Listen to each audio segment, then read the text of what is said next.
Tai sveiki. Sveiki.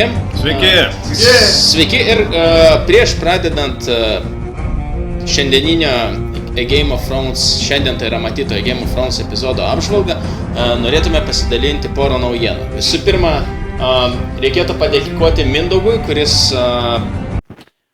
dabar įkelė visas praeito sezono serijų apžvalgas į YouTube. Galite jų pasiklausyti, kam dar bus įdomu.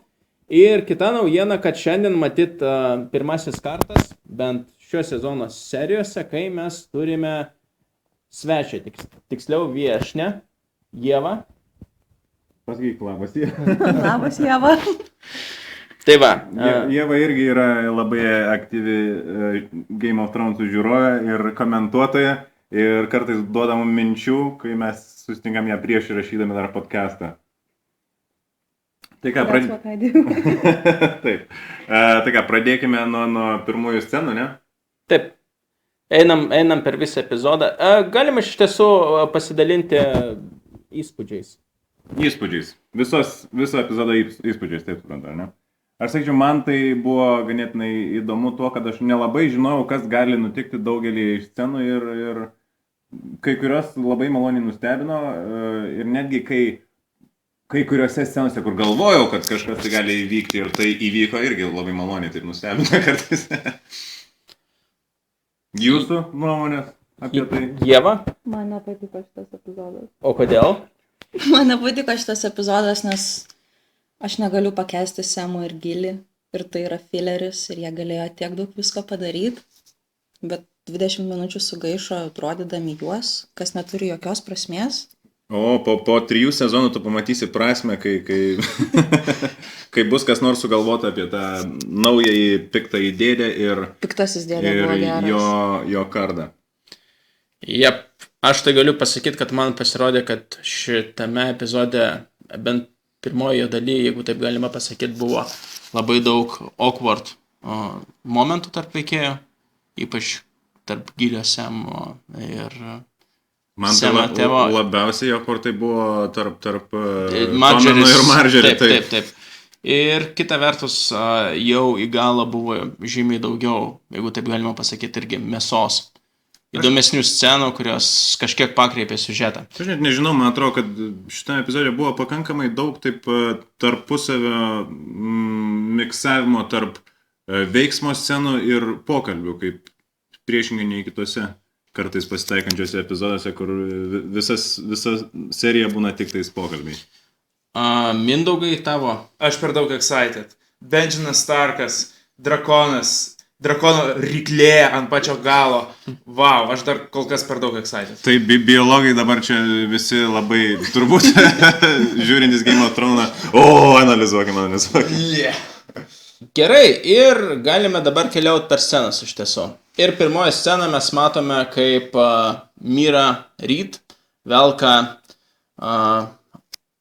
Brianą per sniegą. Mhm. Ką manot? Ir taip pat flashbackai matomi. Ir pirmąsyk pamatome Mad Kingą. Ir Seaną Beaną pamatome vėl grįžusi, man atrodo, Robą Starką galbūt buvo užmatę, nebeatsimenu. Buvo iš Red Wedding. Ne, buvo pačioje pradžioje. Previews, ar ne? Na, žodžiu, iš tikrųjų gražus miksas. Jo, ir buvo ir Robas, ir vaikai, ir Snow kova prieš barzdotąjį dėdę, kurį mes matėm turbūt ir praeitame epizode, kurį jau aptarėme. Ir tiesą pasakius, jeigu peržiūrėsim į tuos flashbackus step by step, matome įdomius šešėlius sėdinčius soste, galbūt tai Jaimis. Tai Jaimis. Tikrai Jaimis. Jo kardas krūvinas, jis ką tik nudūrė Mad Kingą. Jo, jis ką tik nudūręs Mad Kingą, atsisėdo į sostą ir tai buvo pirmas vaizdas, kurį pamatė Nedas Starkas įžengęs į šitą menę ir Jaimis dažnai minėdavo, kad nuo to laiko Nedas Starkas nekokios nuomonės apie mane buvo visą laiką. Kasgi yra ta žalioji ugnis, kurią mes matėme ne vieną kartą? Tai yra Wildfire, jeigu aš neklystu, tai yra taip vadinama, tai yra ta ugnis, kurią Tyrionas panaudojo tam, kad nugalėtų Stanį, kai jis bandė užimti King's Landingą. Ir tai yra ta ugnis, kurią Aerys norėjo sudeginti visą King's Landingą, jis ją kaupė. Taip, ir man regis jis dar galvojo, kad pats pasivers drakonu, kai paleis tą ugnį. Kai sudegs. Okay, jo. Taip pat matome vaikų ir miško vaikų, kaip tenais. Tie kūdikiai, kuriuos ten matėme, tai yra šito Krasterio berniukai, kuriuos aukojo Krasteris, nešė White Walkeriams ir tada White Walkeriai gražiai juos taip surinko į bendrą krūvą ir tada visus vienu įpau ir padarė tos White Walkerius. Tai kiek ten matėme saujelę, tai realiai yra tie užaugę, kaip suprantu, Krasterio vaikai, gilės broliai, kaip sakant. Ir kągi, šitoj vietoj visgi yra scena, kur mes sutinkame Benjiną, kurį jau tikėjome sutikti ganėtinai senai. O gal kai kas jau ir pamiršo apie tokį. Ta prasme, pamatė, what? Kada jis pirmam sezone iškeliavo, ar ne? Jo. 3 serijų. Jisai kalbėjo Joną jungtis prie sienos ir tada adios amigos. Na tai kadangi tai yra, kaip sakyti, tau labai exciting dalykas, papasakok daugiau apie jį ir... Jo, iš tikrųjų tai jis yra vadinamas knygoje bent jau lietuviškam vertime Šaltarankiu ir tas Šaltarankis jau seniausiai turėjo prisijungti prie jų kompanijos, tiksliau visai turėjo jos nuvesti pas Triakį Varnanų, bet kaip serialas sudėliojo taip. Tiesiog, jau kai aš praeitam podcast'e sakiau, kurgi jie bėgs nuo jų ir ar juos vysis ar ne, visgi pamatėme, kad sapno pagalba Nakties karalius jį vėl pričiupo ir zombiai pasirodė. Na ir ką, teko kažkam juos gelbėti, traukti iš bėdos. Ir Šaltarankis, kas skaitė knygą bent jau, tai visiškai tikėtai pasirodė būtent dabar ir, ką žinau, Benjinas Starkas, kad tai yra, tai ir kad jis yra miręs, tai yra net knygoje, skaitant gana aišku ir, jūs supratot, kad jisai miręs? Ar knygoje buvo būtent paminėtas vėliau kažkur tai, ar ne? Aš dar nedaskaičiau visiškai iki galo, bet pradžioje tai neminima iš karto, kad ten Benjinas. Neminima ir naujos knygos draftuose kažkas davė George'ui R.R. Martinui pasižiūrėti su prierašu tenai, kur kalbėjo apie Cold Hands. Buvo parašytai Benjin klaustukas ir jis pats parašė, kad Tai jis pats yra pasakęs, kad knygose ne tas pats čia. Nu va, nors iš tikrųjų atrodo, kasgi gali būti daugiau, nes jis žinome, kad yra miręs, bet tai nėra nei White Walkeris, nei zombis, tai reiškia kažkoks tai kitoks padaras, kuris yra grinai jau tokios, kaip sakant, geras, jeigu taip pasakyti, gerėtis. Tai yra toks personažas įdomus ir džiugu, kad jis yra pristatomas būtent dabar ir mes turime naują veikėją. Kažkiek naujo, nes jis... Kažkiek naujo, kažkiek seną, bet sakau, kaip tokį buvo gyvas Benjinas, tai dabar turim tokį mirusį Benjiną. Jis visuomet turėjo įdomų statusą tiek knygoje, tiek man regis seriale, nes jis buvo tas veikėjas, kurio ieškojo visi kiti veikėjai. Ne visi kiti veikėjai, bet pavyzdžiui, Jonas Snow norėjo visą laikį pamatyti ir tikėjo, kad kažkur jis klaidžioja. Aš visą laiką galvojau, kad jis tikrai yra miręs ir negalėjau suprasti, kodėl visi taip parinasi dėl to Benjino. Tai dabar jau supranti? Dabar jau suprantu. Dabar jis turi Freddy Face ir varo šitos zombius tvarko su 4 dūmo Glory Killais. Tai visai smagiai atrodė, taip. Jo, o kaip jums tie 4 dūmo Glory Killai? Nes man tai gan toks įspūdingas atrodė. Cersei turi tą Robertą Strongą, kaip mes jį vadiname, ar ne? Tai dabar Branas su šita Myra turi Benjiną su... Kaip ten? 4 Killais?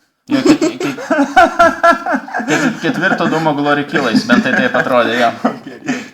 Ne, aš turiu pasakyti, kad kas mane specialių efektų prasme tikrai žavė Game of Thrones, tai yra kaip kai kurie zombiai yra animuoti.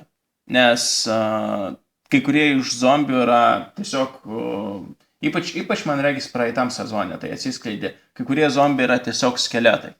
Tai yra skeletai be mėsos ir jie yra puikiai animuoti, puikus efektai. Netgi kai kur man regis pralenkia drakonus. Kai tu sakai zombiai, tu turi galvoj vaitus tos? Jo, aš turiu omeny vaitus. Taip, sakyčiau, production values, jeigu ne ispaniškosios dalis, praeitam sezone tikrai yra pakeltas ganėtinai aukštai Game of Thrones ir jie tikrai nesibodi sudėtingų ir įspūdingų scenų su daug vizualinių efektų, kurie yra puikiai atliekami. Man, pavyzdžiui, labiausiai žavė turbūt tie šiaurės karaliai, visi tie zombių valdovai White Walkeriai, ar ne? Kurie tas mėlynumas, tas šaltas akių žvilgsnis, viskas aplink juos atrodo grinai žiemos atitikmenis ir sukelia tokį vidinį malonumą, žiūrint netgi jeigu žinai, kad tai yra netikra, tai Jo, šiaip White Walkeriai labai puikiai atrodo. Bet kalbant apie pačius zombius, mane labai žavi tai, kad zombius vaitus, kaip jie mane pataisė, tiesiog įpratau taip vadinti. Kalbant apie vaitus, man smagu yra tai, kad į juos žiūrint tu dažnai nematai, kad tai yra animuota, nes su kompiuterinė grafika yra taip, kad netgi jeigu tu pamatai drakoną, kuris gražiai labai plasnoja ir labai detalus ir visos tekstūros suderintos ir taip toliau, tu matai, kad jis šiek tiek yra iš kitos plotmės, tai yra, jis yra kompiuterinė grafika. O kas link vaitų, tai netgi skeletas apdrybęs be mėsų dažnai ar dėl kadrų parinkimo, dėl montavimo, dėl kitų dalykų, atrodo, kad jis juda lygiai taip pat, kaip judėtų tikras žmogus ir tas mane labai žavi. Bet čia skiriame nemažai laiko, matyt, tai pradiniai scenai galime judėti prie kitos ir matome du veikėjus, kuriuos šiaip žmonės kiek klausiau, nelabai mėgsta matyti, tai yra Gilė ir Semą. Gilė ir Semą. Aš manau, kad jie yra, kaip sakant, labiau target audience patinkantis veikėjai, jie, sakykime, yra tokie ne tiek herojiški, kiek dažnas Game of Thrones veikėjas, ne tiek, jie, kaip sakant, paprastesni ir jie turi tokių žemiškesnių problemų, negu kad toj man nukirs galą ar panašiai. Jo, bet daug kas, su kuo pašneku apie Game of Thrones, kalba, kad jie ne tiek herojiški, tu pasakai, kiek hemorojiški. Ir juos stebėti yra menkas malonumas. Ir bent ši scena man jį kažkiek įsijudėjo gal ties to momentu, kur mes pamatėme Semo tėvą. Šiaip aš norėjau visą laiką knygose išvysti Semo tėvą, nes buvo apie jį pripasakota, koks jis yra tironas ir kaip jis pažadėjo Semą medžiokliai nušauti, jeigu jis neatsisakys visų titulų ir neišvyks prie sienos ir taip toliau. Tas buvo įdomu. Bet iki tol visa ta scena atrodė gan awkward ir savęs klausė, kodėl šitiems veikėjams yra skiriama tiek dėmesio. Bet vėlgi, čia yra tiesiog mano nuomonė. Ką jūs manot? Aš iš tikrųjų irgi buvau labai nekantriai laukiau Rendilo Tarlio pasirodymo ir kaip jis bus nupaveiksluotas, nes man visą laiką buvo toks Tyvionas Lannisteris antroji versija. Ir aš visai patenkintas iš tikrųjų. Visai man gerai suėjo jisai. Aš tai sakau, Ignu labai nepatinka Grumpy. Charakteriai labai smarkiai. Tai kaip tau, ar sužavėjo šis personažas?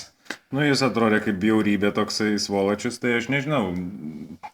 Dar kol kas, sakykim taip, jis turėjo šiek tiek daugiau, man bent jau tokio fono, kuris jam teikia tą egzistenciją, kuri galbūt šiek tiek pateisina jo buvimą, ne tai kaip Septonės ar beveidžio mokinės ar bendradarbės, nežinau kaip ten pavadinti, kurių esminė dalis yra būti užknisančiam scenoje.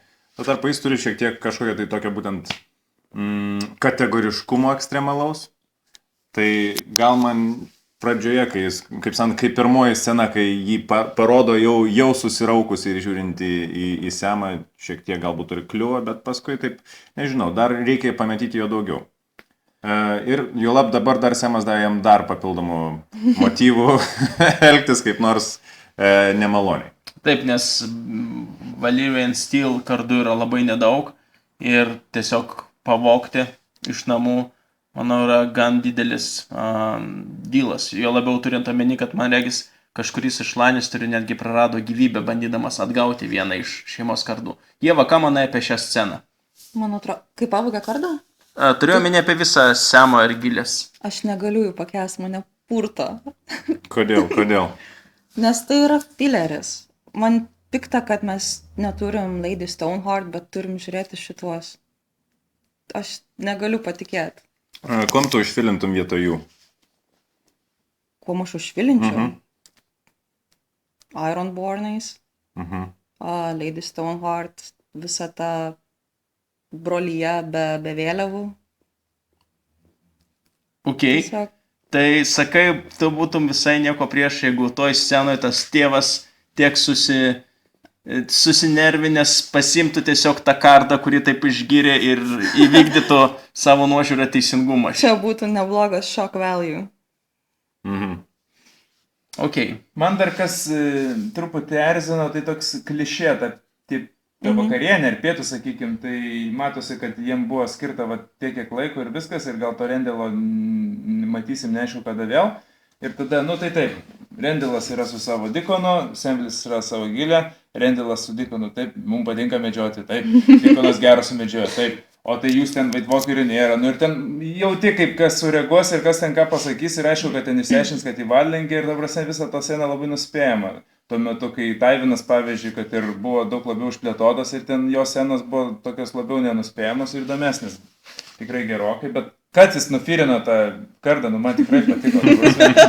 Come on, jis atvažiavo būti meisteriu, jis pats nenorėjo būti ant to meisteriu ir tėvas nenorėjo būti meisteriu ir sako, čia kardas ir tu jo nevertas ir senis. Nefiga, aš pasiimsiu tą kardą ir keliausiu ir Jonai tą kardą nunešiu.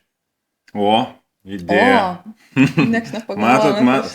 Svarbu, sakei, kad... Šiaip Jonas šiuo metu turi vieną vadybę O tai ką, per mažai Ar gali jų būna rinkti? per mažai kada nors šitų kardų? Jų nebūna, jų yra per mažai. Dėl to norisi, kad kiekvienas kardas atitektų kažkuriam svarbiam veikėjui. Gal Daenerys? Daenerys neturi kardo. Ji turi tik 3 drakonus. Tik. Tik 3 drakonus, visus kalasarus, Unsullied ir taip toliau. Pusę pasaulio titulų. Taip, pusę pasaulio titulų. Na ką, ir einame prie kitos scenos, kur, man atrodo, Tomenas su Marjorie bendraudami, Tomeno žodžiai man labiausiai įstrigo šitoje scenoje, nes jie apibūdina būtent tiksliai taip, kaip aš jaučiaus žiūrėdamas ją, ir jo žodžiai yra I don't understand. Tai niekaip nesupratau dabar Marjorės motivacijų, kas čia įvyko, Tomeno pasikeitimų, kaip visados, jis visą laiką mano investuotojai giminiai daro visokius netinkamus dalykus. Net ir jau po serijos nesupratai, ta prasme įvykus tai scenai, kai įsiveržė tai realiai? Aš nesupratau Marjorės. Ta prasme nesupratai net ir po to? Ne, nesupratau. Tai manai, kad tai buvo planas su Tyrelio babutė? Ne, aš manau, tai babutė, kad tikrai nuoširdžiai nustebo. Ir aš manau, kad Marjorės tiesiog veikia viena. Jo, aš visiškai sutinku. Aš manau, kad iš tiesų Marjorės planas buvo labai paprastas. Ji panorėjo įtikinti High Sparrow, kad jinai atsivertė ir suprato savo klaidas ir iš tiesų nori kažkaip išpirkti nuodėmes, nes ji buvo jau atsidūrusi tokiai situacijoje, kur gan sunku išsilaikyti ir reikia dar už broliuką pakovoti. Ir pagalvojo, kad, na, gerai, galima pasidaryti High Sparrow savo sąjungininkų. Tai čia Cersėjos būdas buvo, ne? Kur... Jo, bet Cersei, suprantis,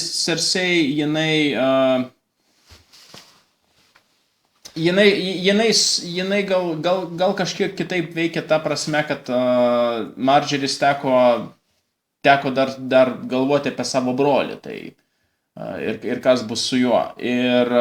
Ir jinai iš tiesų toj scenoje, kai atžygiavo Tyrelio kariuomenė, man pasirodė, kad Marjorės buvo gan nemaloniai nustebusi, nes taiga jis suprato, kad tas jos pasižaidimas, tos schemos, kurios turėjo jai atnešti naudą, iš tiesų atnešė naudą High Sparrow, nes matyt, ji labai prisidėjo prie to, kad įtikinti Tomeną, kad atsistoti į High Sparrow pusę. Ir staiga jis suprato, kad gal jeigu jį nebūtų prie to prisidėjusi, tai Tomenas dabar būtų su Tyreliais ir nebūtų apgynęs High Sparrow. Ir jie būtų tiesiog išvadavę. Man tai patiko iš tikrųjų, kaip viskas čia išsirutuliojo. Aš jau skundžiausi anksčiau, kad mane tiesiog vargina tas tempimas gumos, kai High Sparrow pašneka su vienu, su antru, su trečiu. Tomenas vėl ten leidžiasi įtakojamas vieno, antro ir jokių veiksmų nėra, o čia šioje serijoje pagaliau matome kažkokį tai proveržį. Ir jeigu, sakykime, būtų pavykęs tas Olenos Tyrell, Cersėjos ir Kevano bei Jaimio planas nuversti tos Sparrow, sumušti juos, tai vėl būtų viskas grįžę į prieš tai vykusią istoriją, kuomet vėl Cersei bijo, kad Marjorys pagal tą pranašystę ją nuvers ir tada vėl kažkaip kurtų Rekstų planus, kaip atsikratyti Marjorys. O tuo metu mes matome, kad Marjorys pagaliau veikia viena kažką, kad Tommenas pagaliau tampa tvirtesnis, kad keičiasi dalykai, nustumiamas Jaimis nuo sargybos ir kažkas vyksta kitokio ir žaidimėliai vyksta, kurių mes kai kurių veiksmų gal nesuprantame, kai kurių gal visiškai nesitikime. Tai. Aš jūsų norėjau paklausti, ką jūs manote apie High Sparrow dabartinę poziciją? Ar jis pasiekė savo planų viršūnę? Tai yra, kaip supratau, iš to, ką pasakė Tommenas, jisai beveik pasiekė tai, kad yra padėtas lygybės ženklas tarp dvasinės ir pasaulietinės valdžios, ar jis dar kažkur veršis ir bandys dar kažką prastumti? Jis turi visai eliminuoti Cersei ir Jaimį. Jo, aš irgi sutinku, kad jis tikrai bandys užtvirtinti, kad nebūtų jokių konkurentų tai lygybei. O ta lygybė irgi tokia labai nelygi, kaip sakant. Karalius gali daryti, ką nori, bet mes galim daryti labiau, ką nori. Žinai, lygesni už lygius. Mes čia kalbėjome, man regis, apie dar iki prasidedant podcast'o ir laukdami Mindaugo, mes trumpai pašnekėjome apie tai, kad daugelis Game of Thrones personažų ir linijų turi kažkokių istorinį prototipų. Ir kalbėjome apie tai, kas matyt padarė didžiausią įtaką Martinui kuriant High Sparrow personažą. Ir man regis, kažkur Martinas yra užsiminęs, kad jam pats High Sparrow gan primena Liuterį, bet čia buvau irgi pasakęs, kad man High Sparrow kažkiek panašus į tą, irgi dabar, matyt, sumalsiu perpasakodamas mokyklinį kursą, tą vieną galingiausių popiežių pirmųjų, ne pirmųjų, bet turiu omeny, matyt, tą popiežių, kuris įtvirtino popiežiaus valdžią, kuri tęsiasi per visus viduramžius, tai yra Grigalių, neprisimenu, ar 7 ar 8 dydį. Ignas sakė 2. Na, aš spėjimą norėjau taip. Taip, tai... Už kurį tu numerius spėtum. Iš tiesų, ten buvo istorija, kuri buvo verta į Game of Thrones, kai Šventosios Romos imperatorius nusprendė, kad popiežius pernelik įsibujojo ir reikia kažkaip arba jų atsikratyti, arba jį pastatyti į vietą. Ir tuomet bandė jį pastatyti į vietą, bet ką padarė popiežius, jis tiesiog paskelbė, kad Šventosios Romos imperatorius yra ekskomunikuojamas ir dabar visi vasalai gali daryti, ką nori, nes pasaulietinis valdovas yra atskiriamas nuo bažnyčios ir viskas baigėsi tuo, kad imperatorius turėjo vykti, man regis, basas prie popiežiaus rezidencijos ir 3 dienas ant kelių klupoti ir atgailauti ir maldauti, kad popiežius jį įsileistų ir priimtų jo išpažinimą, atleistų jam. Ir būtent nuo to įsigalėjo bažnyčios kaip tokios, matyt, viduramžiais pagrindinės tarp valstybinės institucijos statusas, kuris jau sumenko vėliau reformacijos laikais. Tai tu nori pasakyti, kad Daenerys teks stot prieš 7 karalysčių bažnyčią jungtinę? Na, Daenerys, kaip pasakė, mėgsta laužyti ratus, tai matyt teks sulaužyti ir šį ratą religinės ir pasaulietinės valdžios neseniai atsiradusi. Tai va. Kalbant apie ratų laužimus, pereiname prie Arijos, kuri jau nepaklūsta sistemai 14 turbūt kartą. Ir kaip, Dima, reagavai šitą būtent situaciją, kai Arija, žiūrėdama spektaklį, galiausiai, nežinau, ar pagailo, ar kažkaip kitaip nusprendė nenužudyti aktorės, kuri turėjo mirti? Na, aš priminsiu, kad mūsų viena iš podcastų taisyklių yra tai, kad mes kiekvienas pasirenkam po 2 personažus, už kuriuos statome ir po vieną didį namą, už kurį statome. Tai vienas iš mano personažų yra Arija. Mane aplankė dvejopas jausmas šioj scenoje, nes viena vertus viena vertus tai buvo baimė dėl Arijos, nes Arija pasipriešino ne bet kam, jie pasipriešino Faceless Man. Ir Faceless Man pasipriešinti, aš sakyčiau, yra blogiau negu pasipriešinti Daenerys ir drakonams, nes Faceless Man yra tiesiog tokia nusėdusi kažkur pogrindė organizacija, kuri pasiekė savo tikslų ir kurios freaking profesija yra tai, kad jie visuomet nužudo tai, ką reikia nužudyti. Ir jeigu tu jiems pasipriešini, matyt, tu atsidursi tam juodajam sąraše. Tai buvo tokia natūrali baimė. Kita vertus, kitas jausmas buvo šioks toks nedidelis nusivylimas. Galbūt tai suveikė panašiai kaip analogiškai kaip tai, apie ką šnekėjo Mindaugas, kalbėdamas apie Gilės ir Semo sceną toj valgomajame, kur jie šnekėjo su tėvu, kai viskas išsirituliavo taip, kaip tu tikėjaisi, kad tai išsirituliuos. Bet tu iš tiesų tikėjaisi, kad neišmuš tą? Aš maniau, kad tai būtų gan A Game of Thrones-iškai, kad ji būtų užmušusi tą aktorę ir šiek tiek nusivylusi savimi, ir nuliūdusi vis dėlto grįžusi pas savo mokytoją ir pasakiusi, kad aš įvykdžiau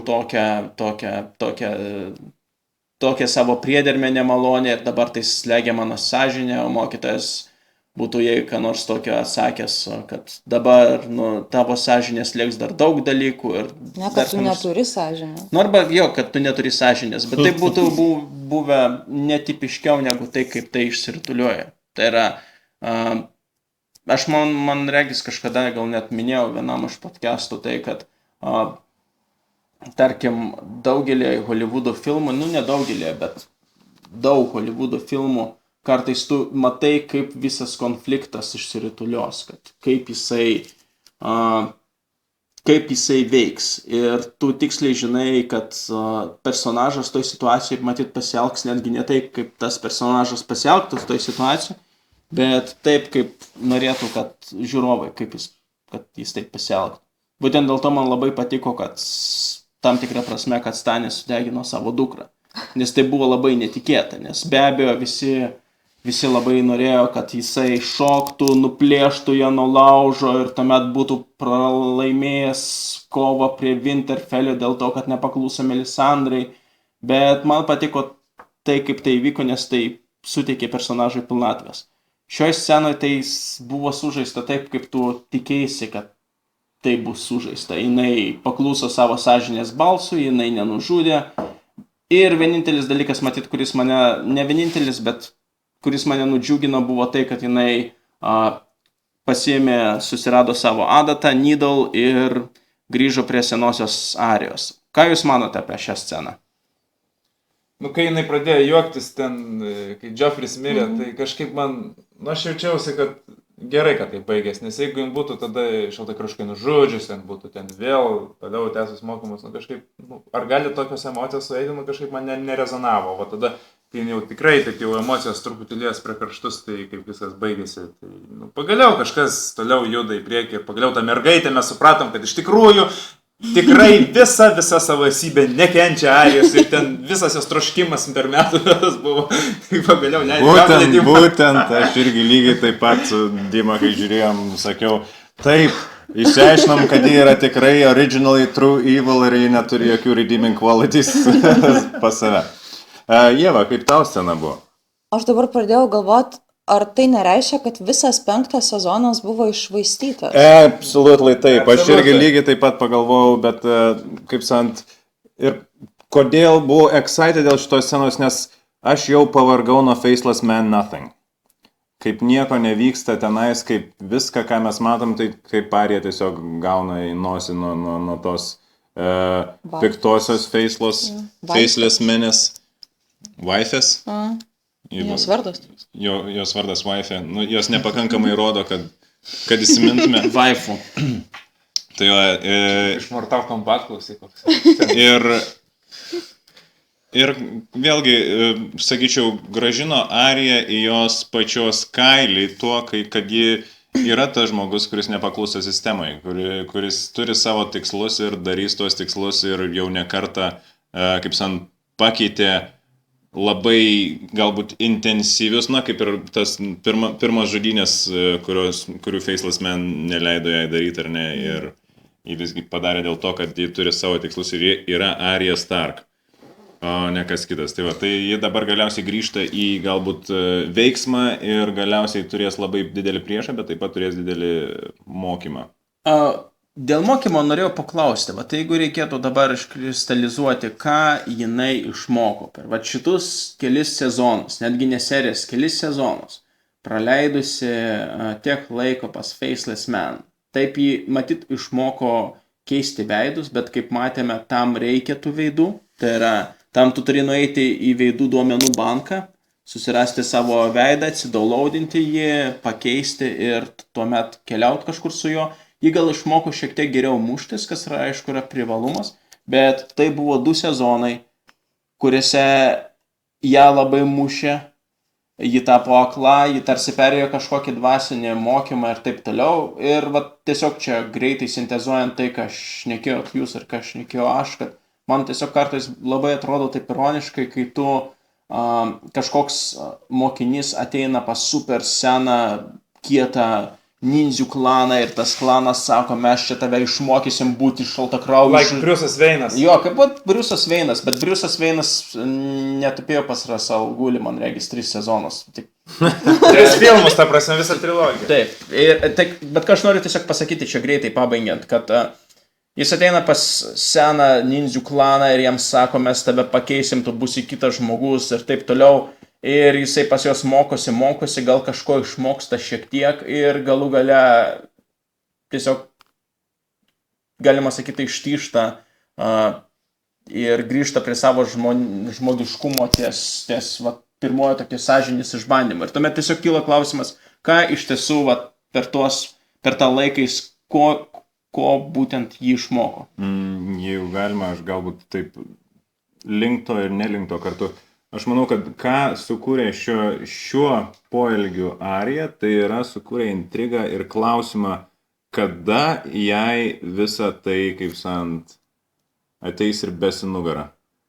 Nes, kaip pats sakei, susipykti su Faceless Man yra turbūt labai bloga idėja ir dabar gali būti tai, kad mes matysim Arijos kilimą iki įdomios ir galingos kažkokios tai vietos ir tada, kai būsim pamiršę visos tos veidus, taip, tada mes galim skausmingai jos netekti.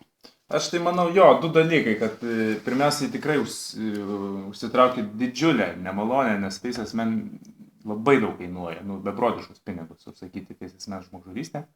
Man regis priklauso nuo to, ką tu užsakai. Priklauso nuo to, kiek tai turės padarinių. Jeigu tu sakai aktorytę, tai nebrangu, bet jeigu karaliui labai brangu. Bet nepaisant to, tai yra labai vertinimas tas jų darbas. Ir čia gavosi toks visiškas feilas.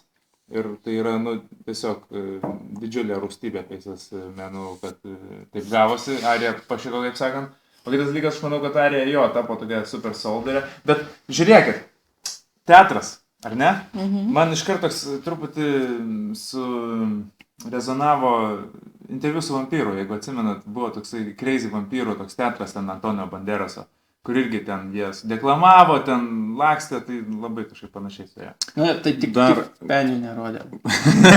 Dar vienas dalykas, galbūt irgi įdomus, kad aktorė pasakė, ar mėgsti būti kitų žmonių kailyje. Ir galbūt Arija tame suprato, kad nebūtina būti Faceless Man žudiku tam, kad būtum geru, nežinau, kitų žmogumi, apsimetinėti kitais ir kad galbūt teatras bus jos pašaukimas dabar naujas, kaip jį keliaus apsimetinės ir panašiai. Nice, bet jai prireikė kelių sezonų, kad tas prastų. Aš turiu svajonę. Aš turiu svajonę, kad, tiksliau viltį, kad čia buvo užmetimas į tai, kad jinai warginsi savo vilkę. Ir tada jos... Prasiplės šiek tiek paaiškinti. Ir tada jos neras ją. Ir nes tada jie galės... Nes tai jinai sapnuoja nemažai. Jo. Ir jos vilkė laksto. Čia būtų labai elegantiškas išsakymas. Tai vat aš turiu svajonę tokią. O man kilo idėja.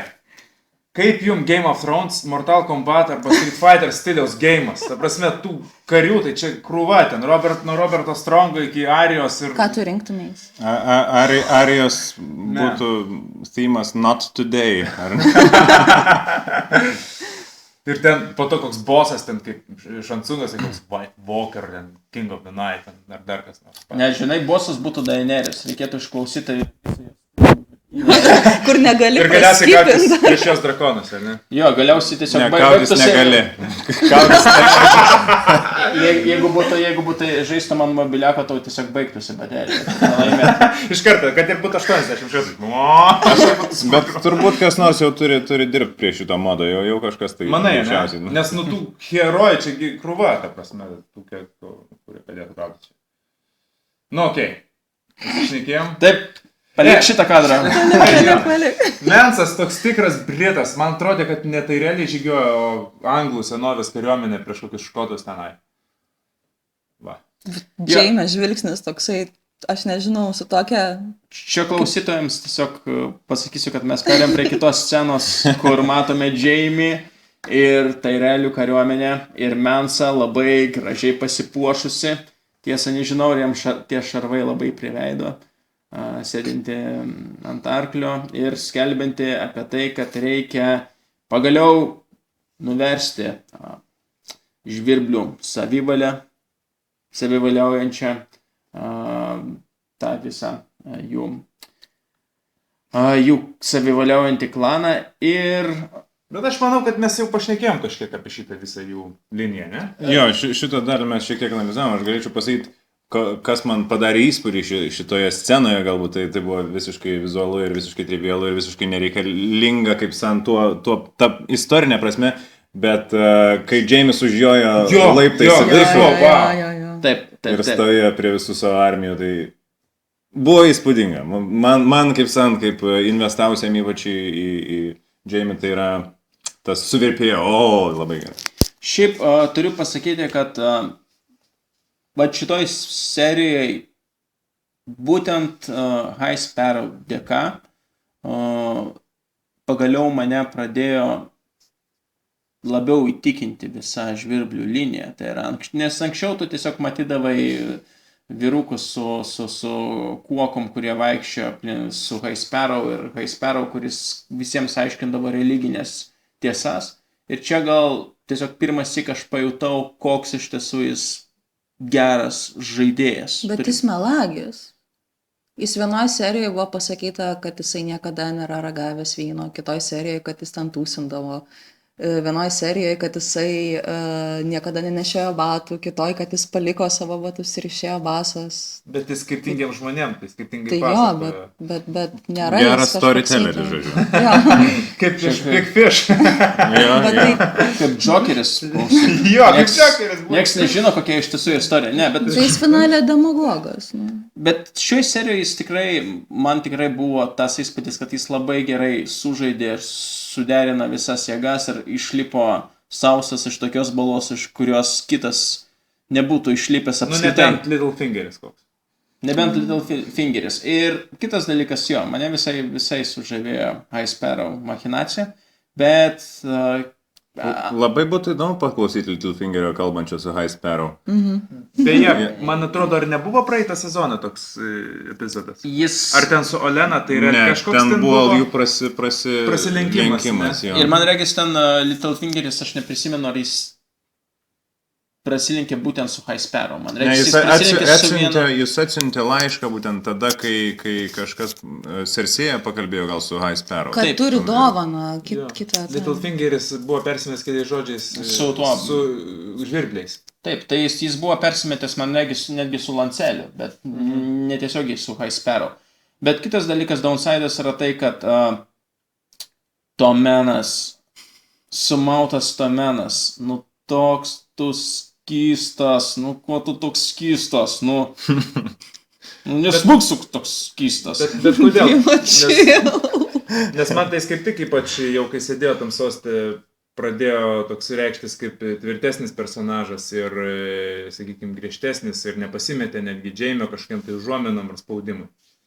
Ta prasme, jisai padarė sprendimą ir dabar jo laikosi ir tvirtai ir jau nebesimėtų. Jo, bet čia, žinai, čia yra toks tvirtumas, kaip tu esi labai minkštas ir tu esi toks minkštas, kad tavimi apvelka kažkurį kitą tvirtumą. Ir tai, iš tiesų tai nėra labai tavo sprendimas, tiesiog tu turėjai pakankamai ilgą laiką prie savęs žmogų, kuris tau įtikinamai kažką šnekėjo, tu jo visiškai patikėjai ir dabar tavim manipuliuoja. Nu, bet tai nėra vienas Sparrow, tai yra dar ir Margeris, supranti? Nu, Margeris Sparrow, bet aš... Tarsi jisai buvo pašnekėjęs kažkaip apie Sparrow, kad jis suktas žmogus viską, bet jau kai sutiko Margeris ir visiškai jį suglumino jos šneka ir jos pozicija, tai suprato, nu gerai, aš myliu Margeris labiausiai visam pasaulyje, jeigu jį taip atsidavus, nu tai tvarkoja, tai mes dviese ir... Bet ar tu galvoji, tu sakai, jis įgijo šiek tiek tvirtumo, taip, jis gal įgijo kažkokio tokio paviršutinio tvirtumo, bet ar tu galvoji, kad jisai pasidarė savarankiškų sprendimų priėmėjo po šito? Nu, aš manau, kad dar tik ateitis tą parodys.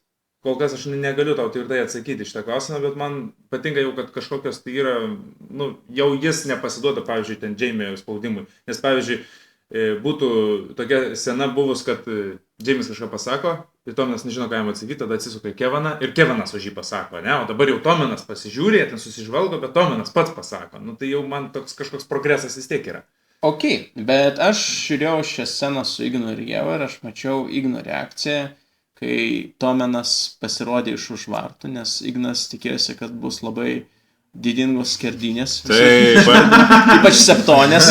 Jos, aš pamačiau septonę stojančią šalia ir galvoju, oi, kaip jai per pirštus taip lupts.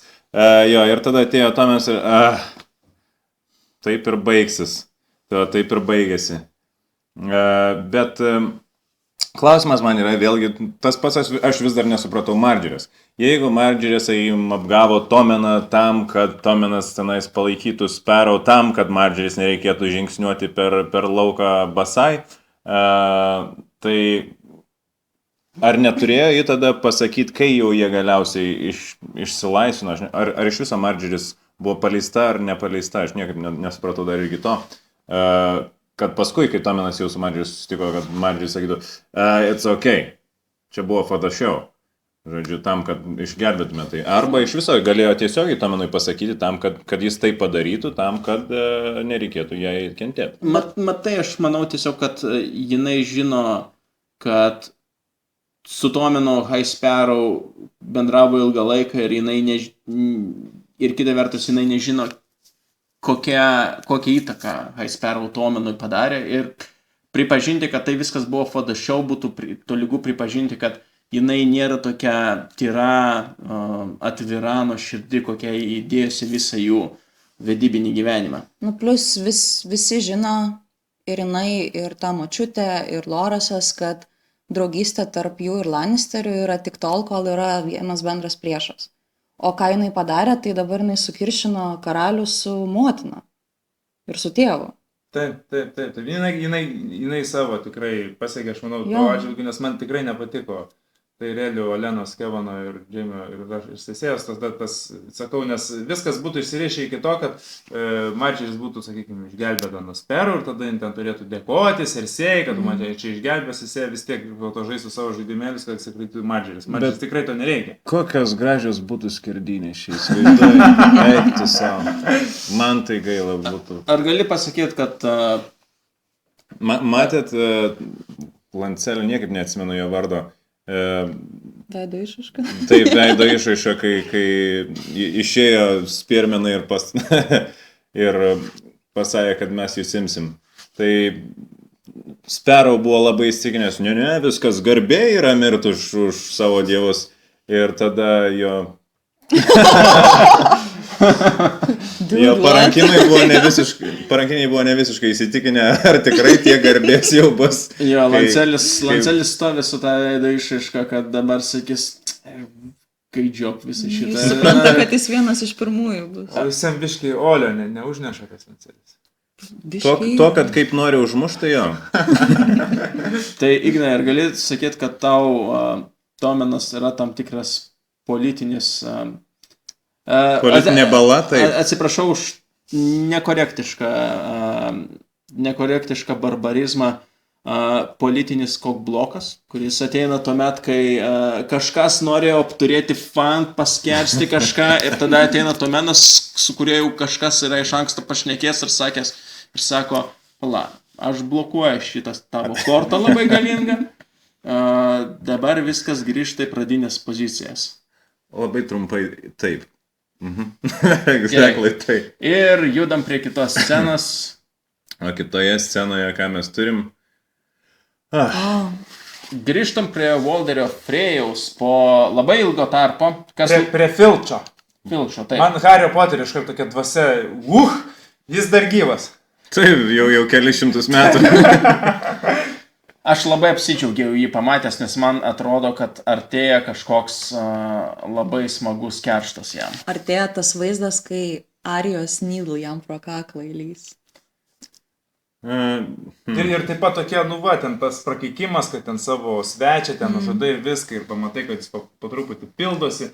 Ir apskritai šitus žmonės matant ir Edmurį Tulį ir ten Privės laikai rodė ir Brintoną Juodą žuvį, tai kažkaip, Starkos išskirti ir jie visi dingo, dabar vėl kažkas grįžta, kažkas tos senosios Starkų sagos linijos. Tai Benjinas net atsirado. Benjinas, iš viso, bet šitos menės, man kažkaip surezonavo taip, kad... The North remembers. The North tikrai remembers. Ir kaip pradėjo vardinti, kad ir ta giminė ten, ir ta giminė. Man net kilo tokia mintis, kad ta sena su Ramsay Boltonu, kai atėjo tas bičas ir atvedė Rikoną, kad visgi jisai irgi Starkam liko ištikimas, ta prasme, net tokia mintis šovė. Nors gal čia. Šia būtų labai įdomu, nors aš nemanau, kad jis būtų atvedęs tiesiog Rikoną pas Ramsay Bolton. Ir... čia tarsi, kad galėjo būti tokio plano dalis, supranti. Čia baisios idėjos, tu nevedi nieko pas Ramsay Bolton dėl to, kad Ramsay Bolton mėgsta apsikabinti visą. Kalbant apie Red Weddingą ir Ramsay Bolton, atsimink, Mindaugai, kad pats Boltonas, Rūzas Boltonas, jisai žuvo apsikabinęs su Ramsay, kai jam įsmeigė durklą. Ir tai buvo tokia mirtis, kurią pats Rūzas surengė Robui Starkui. Praktiškai tiesiog veidrodinė. Tai žiūrėsim, kas bus su Frėjom, nes jis nėra labai likeable bičas. Bet sąmojingas, kaip rata. Jis sąmojingas. Bet žinai, jis turbūt yra tas vienas, kuriam tinka būti tokiu. Žinai, kur aš, pavyzdžiui, visiškai nesipiktinu, kad jis toks yra, nes jis mane įtikina. Jis yra senas krienas. Ir savo ištikimas iki galo. Jo. Bet truputį iš istorinės perspektyvos knygą skaičiusiems, tai ar čia bus ta pati istorija atkartota, nes čia yra jau senai prašytas reikalas, kuomet jie turi Edmurą Tulį, ir jie tada bandys su Jaimiu kartu jau, kaip išgirdome, apsiausti Riveraną. Ir ar ta istorija, kaip knygose buvo kartosis, ar jie kažką naujo sugalvos? Nes aš galvojau, kad kai Brintonas užėmė, sakykime, Riveraną šitą, ne? Tai galvojau, jau ta istorija kaip ir pasikartoja jų interpretacija, iš jų perspektyvos, bet dabar ar jie vėl tą patį darys ar ne? Toks klausimas man iškilo. Ką manot? Aš kadangi neskaičiau knygų, tai aš nieko negaliu atsakyti, o jie va tu. Aš be nuomonės šitą klausimą.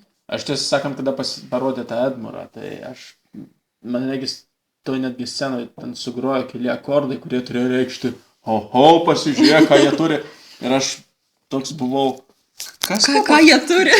Kas čia toks? Kas čia toks? Aš Benjiną, iš kažkur buvo aišku, kad čia Benjinas apie išnek.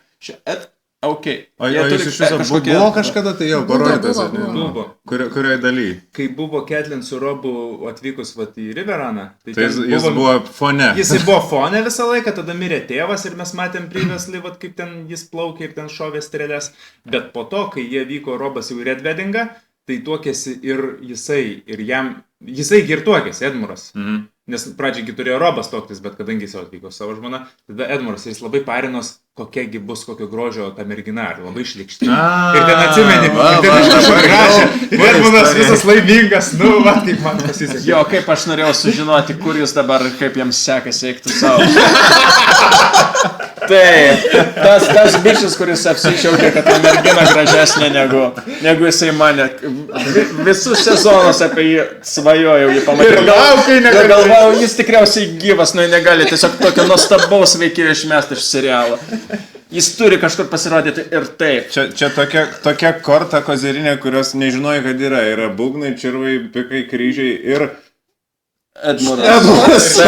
Jo, turėjau 2 džiaugsmus šitą seriją. Vienas džiaugsmas Benžiną pamatėme dabar ir Edmurą pamatėm, kurio visi taip laukia. Gerai, bet kadangi aš jau taip įsivažiavau, jau ten pradėjau, kad net ir šitas Lordas Amberis nukirs Boltoną, ne, ir kad jis iš tikrųjų ištikimas Starkam, tai Edmuras yra Kedlinas brolis. Ir jeigu jau Edmurą Tuli parodė, ar ne, tai gal ir mums Kedlin parodys. Nu gerai, baigsiu aš. Toliau užėjau. Kalbant apie gražius veikėjus, ar ne? Šiandien kaip niekad gražiai yra mūsų Kalysė. Ką manai, Dima, apie šią labai skausmingą Mano veidas suakmenėjo kaip Širin veidas, ne. Points. Aš sakiau... Burn, sakyčiau. Klausyk, nu. Nu, Su Džora buvai kažkur išėjęs. Aš tiesiog labai trumpai pakartosiu tai, ką aš sakau labai dažnai podcast'e. Mane labai patinka super didingi veikėjai, kurio pagrindinė savybė yra tai, kad jie visiems ultra didingi, kaip koks Leninas, atsistoja ant šarvuočio ir skelia prakalbą. Ir man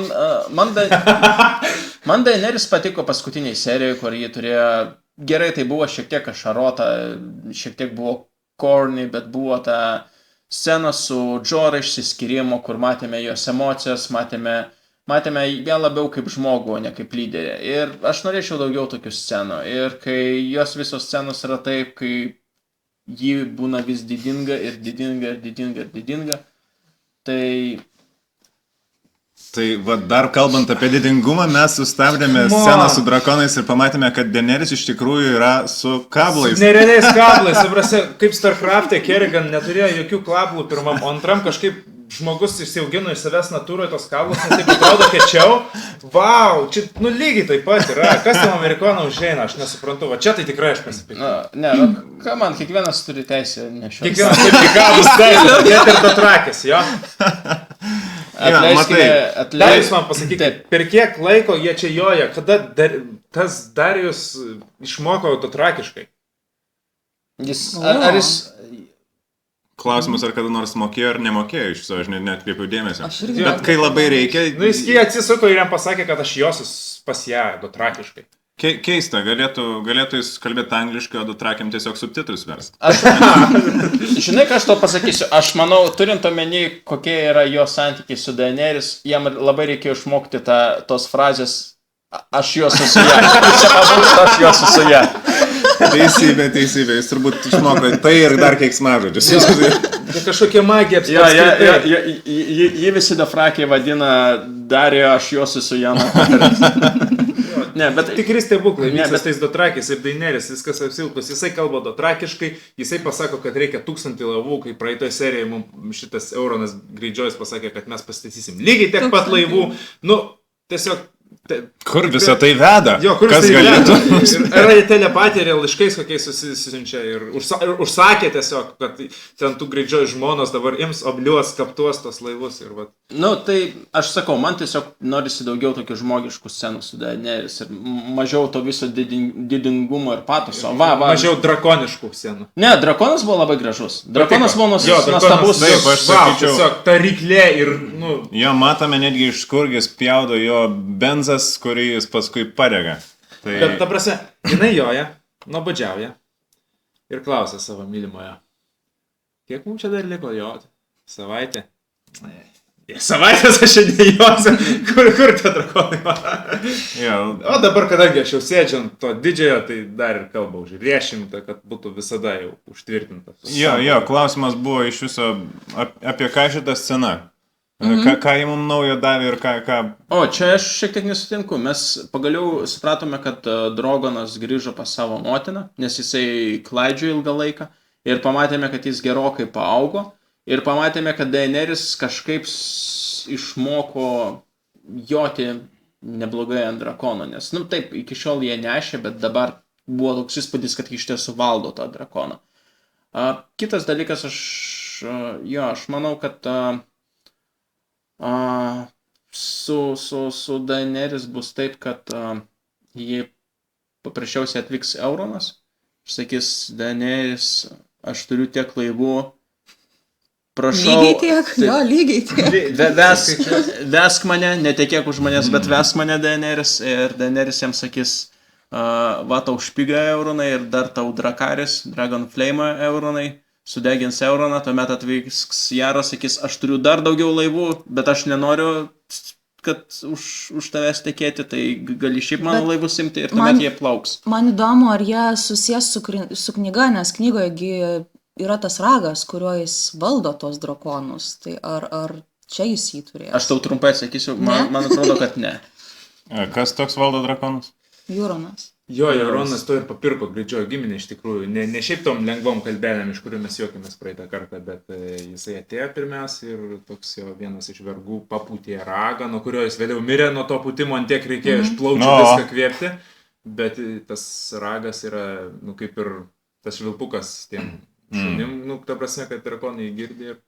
Šiaip man atrodo, tai yra gan netgi mitologinis dalykas, tiesa dabar nepasakysiu, kurioje mitologijoje, bet gal jei kažkas skaitė vieną iš tokių tamsiausių Astridos Lindgren knygų, Broliai Liūtaširčiai, ten drakonė Katla buvo valdoma būtent ragų. Ir būtent tas, kas turėjo tą ragą, galėdavo ją įsakinėti.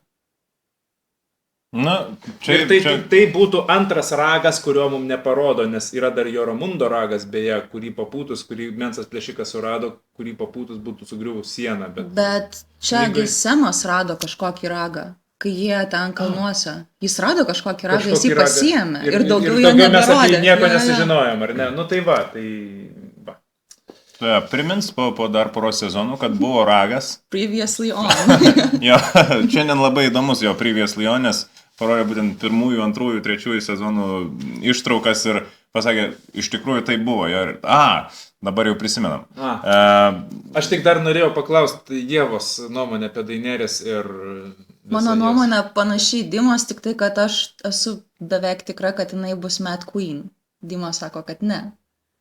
Aš manau, kad jinai palaipsniui taps bloguoju personažu, gal ne tiek, kad jinai taps fundamentaliai bloga, bet mes nustosim, ne mes, bet iš esmės publika nustos su ją, kaip čia, identifikuotis. Ir jinai taps... Dima jau seniai nusistojo. Tai Dima. Aš manau, kad jinai išprotės ir bandys sudeginti ir ją reikės Tyrionui tikriausiai. Sudegint bandys ją? Jo, jinai bandys sudeginti, kaip Eris bandė, taip jinai bandys ir manau, kad Tyrionas padarys tą patį, ką padarė James. Jo, kita vertus, knygose dažnai buvo kartojama tai, kad Targaryens dance close to madness ar kažkas tokio. The gods flip a coin. Jo, čia jo kitas pasakymas. Apibendrinant, tai man šitą seriją tikrai daugumoje vietų kažkur jau pasuko, kažkur pasikeitė tą liniją ir tikrai labai įdomu žiūrėti, kas toliau. Aš visiškai pritariu tam, nes man šitoj serijoje, aš sakau, žiūrėjau ir aš nežinau, kur kas nuves. Ir tai yra malonu. Ne tiek daug klišinių situacijų. O jūs darot spėjimus, kas bus kito serijoje? Tu gali daryti spėjimą, kas bus kitoje. Ir beje, tu gali atlikti įstatymus, kurių mes prašom iš kiekvieno svečio. Tuoj pažiūrėsiu in the next episode dalį. Praeitam sezonui, prasme, kiek buvo. Tai va, tuoj pažiūrėsim in the next episode ir tada darysim spėjimus, kas vyksta, ne? Tiek to, galbūt labiau paklauskim tavęs apie tai, kągi tu palaikai kokį namą. Vieną namą ir du žmonės paskirai. Iš to paties namo? Ne, gali ne iš to, nes būtent, kad yra tokių kaip Brienne, Arija, sakykime, ten koks Rikonas ar Starkas apskritai, tai tam duodam du žmonės. Palaikau Starkus, Littlefingerį. Kokius Starkus? Kaip namą. Yra jie? Dar yra. Dar yra. Okay. Littlefingerį ir jaučiu Džoną. Ne, Tyrioną. Tyrioną labiau negu Džoną. Jo. Okay. Ir kaip jiems sekasi dabar? Sunkiai, sunkokai. Bet Starkų namas biški padidėjo. Atsirado Sir Stoneheart, Benjinas. Taip pat grįžo Arija į savo namą turbūt labiau. Jo, bet tik kiek tu gali juos visus taip sujungti dar, nes kol kas jie tokie pabiručiai visiškai. Nu, aš Sansa labiau sakyčiau, susitiko kad su Jonu. Sansa, kad daugiau tokia tampa kaip Starkų lyderė. Taip, bet va būtent Starkai reorganizuojasi po to visiško sutriuškinimo, kuris jau atrodė, kad visiškai išnaikino jos. Tai galbūt šiek tiek jau. Bet įdomiausia, kad jie reorganizuojasi po vieną. Ir jie po vieną tampa stipresni. Tai klausimas yra, kaip jiems sektųsi, jeigu jie kartu susijėtų. Jie tarsi gyja po kažkokį savo special powerį kiekvienas atskiria. Na ir bus Power Rangers! Bus Avengeriai. Starko Avengeriai. Jo, visiškai revengeriai. Tai kam jie revengins? Ar bus kam revengint? Frey, jis dar gyvas. Ar jis bus dar gyvas? Cersei.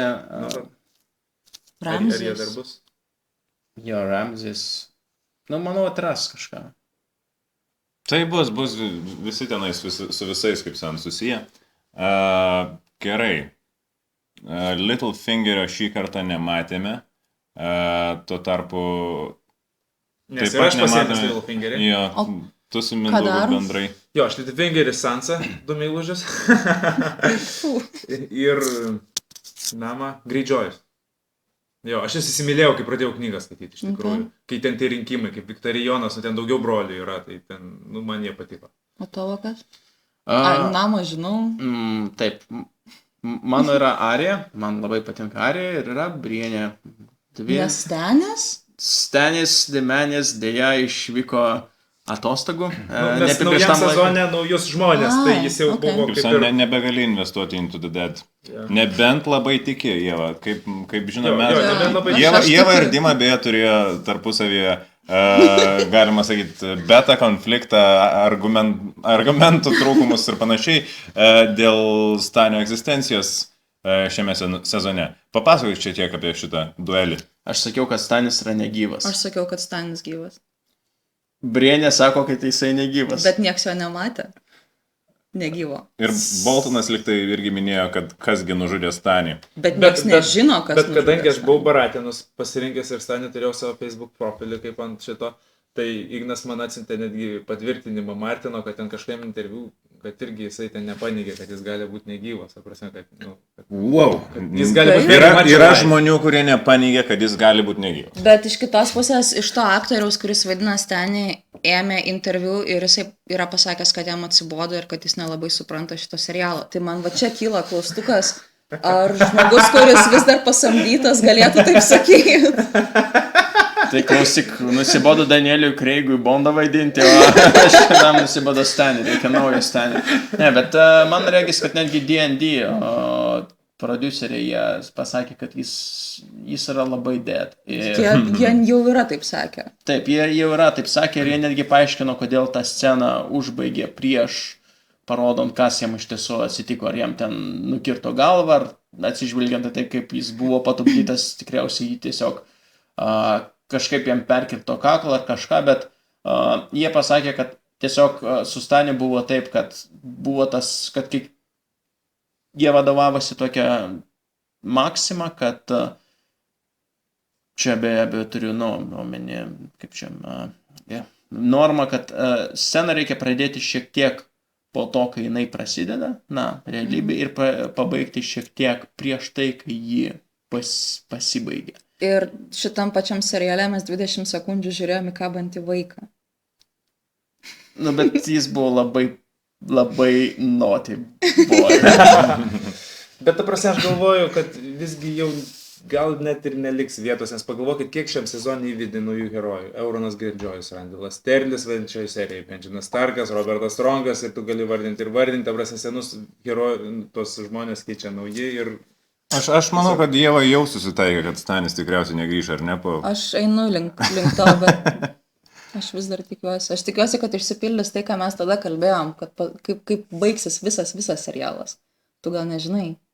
A, tu nežinai, kaip baigsis su serialas? Ne, tai jūs gal galite man nesakyti. Tuoj tau pasakys, kaip baigsis su Oh, serialas. come on. Kas ten sėdėjo? Daenerys sėdėjo.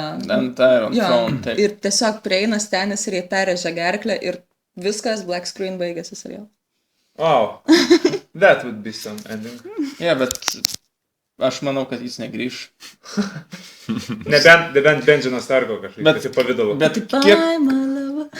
Bet pagalvok, kiek toli sklinda Stanio ratilai, kad... ratilai, taip, kad jau jam... Nepabijokim to žodžio, jau mirus jam praeitam sezone iki šiol kalbame apie tai, kur jisai, kaip gyvena. Aš nežinau, Aš manau, kad tai buvo praeito sezono kaip Denis Arkliukas, nu tai... natūralu, aš manau. Aš tiesiog pasikartosiu, nors, čia jau eina labai daug off topiko apie Stanį, bet... Man patinka šnekėti apie Stanį. Man jis patiko, nes jis buvo vienas retų tikrai šekspyriškų personažų.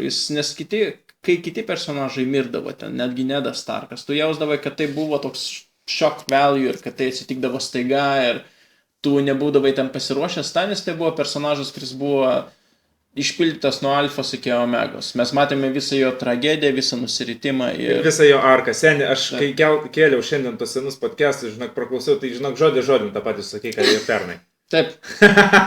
Ir apie Šekspyrą, ir apie Alfą ir Omegą. Ne, bet dabar turime daugiau klausytojų. Nu taip. Būtent. Bet aš daugiau nieko negaliu apie jį pasakyti, nes kažkaip vis pradedam šnekėti apie Stanį ir čia yra vienintelis dalykas, kurį galiu. Atsisveikinkim su Staniu. Buvo Stanis, taip. Tai tokia buvo serija. Taip, mes šį epizodą buvom labai linksmi. Kodėl klausytojai atleisti, tikėkimės. Nes turbūt linksmiau baigėsi, nes praeitą seriją, tai ten tie, vaitai, baisus, nesinorėjai mėgot, buvo baisu ir viską, ir kas ten atsitiks, o dabar... Norėjusi, kad kažkas laikytų duris uždarytas. Taip, duris uždarytas ir namuose tavo drebėjai, kad, o čia dabar Daenerys skėlė tokią kalbą su drakonu. Su aukštakulniais. Su aukštakulniais, taip, ir Dothraki dabar amžinai tarnaus. Taip. Tai ką, ačiū tada, kad klausėte, ačiū Ievai, kad prisijungė prie mūsų. Ačiū jums. Taip, ir dar žodis mūsų gerbėjim klausytojim, kad drąsiai galite rašyti visus klausimus ir mes tenksimės juos atsakyti. Kažkokia reikia jau tokį. Tipinė ta malda, kurią baigiamas kiekvienas YouTube video. Subscribinkit, žodžiu. Sharingit. Follow us on Twitter, Instagram, Facebook. OneLT. Dar viskas pinigų. Ir klausimus būtinai rašykite, ir kuo daugiau klausimų, kuo daugiau jūsų, tada mes pradėsim gal kažką reklamuoti netgi, ar ne, kokį Vytautą Getę. Kokį Vytautą? Jo. Tai naujieji vasiukai prasidėjo. Ok, taigi... Iki kitų kartų. Iki kitų kartų ir...